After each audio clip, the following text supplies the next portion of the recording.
motto. Your ass slide, it's just like a bottle. I love the way you glide, put that thing on full throttle. So get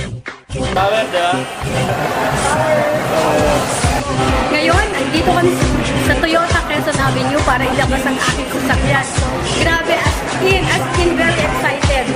troublemaker, and I'm a troublemaker.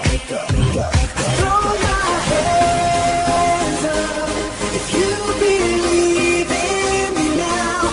I keep my hands up and do it all for you now. Sing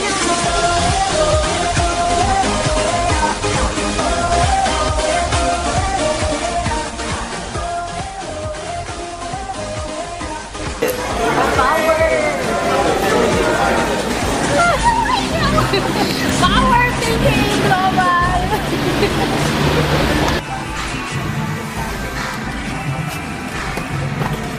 Hi guys! Ito na! As in, masasakyan ko na.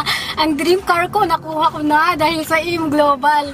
Wow! Power talaga! AIM Global, salamat! Ako si Maricel Bawi from San Mariano, Isabela.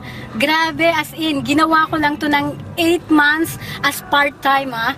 Grabe, as in, ang nangyari sa buhay ko. Sobra, as in, nakaka-excite. Hindi ko in-imagine mapapa sa akin na ito talaga. As in, talagang dream car ko lang to noon, pinangarap. Pero ito na, hawak-hawak ko ng manibela. Alam nyo guys, dati akong OFW, grabe, ang hirap sa ibang bansa. Ang hirap malayo, nasa iyo ang pagtitiis, nasa iyo yung pagsisikap talaga para makuha mo lahat ng gugustuhin mo. Kaya kayo, china-challenge ko kayo. Kung narating ko man ito, dahil yun, determinado ako. Salamat sa AIM Global na nagbigay sa akin ng magandang oportunidad na ito para makuha ko lahat ng gugustuhin ko. Kung noon, dati nga magsabi yung mga magulang ko na kung anong gusto nila. Naku, ang hirap, pag-iisipan ko muna. Pero nung nakilala ko itong AIM Global na to, ako na mismong nagtatanong, oh, anong gusto mo? Ading, anong gusto mo? Yun, lahat na ibigay ko sa kanila kung anong gusto niya. Kung dati nakasan lang lupa namin na ibalik ko dahil sa AIM. Alam mo yon, mahirap talagang buhay abroad. Tiyak naman ako. Kasi ako lang yung inaasahan ng parents ko. Pinaghirapan nila akong pag-aralin. Ngayon ako yung parang breadwinner sa amin. Ang hirap kitain ng pera. Pero nung nasa AIM ako, grabe. As in talaga.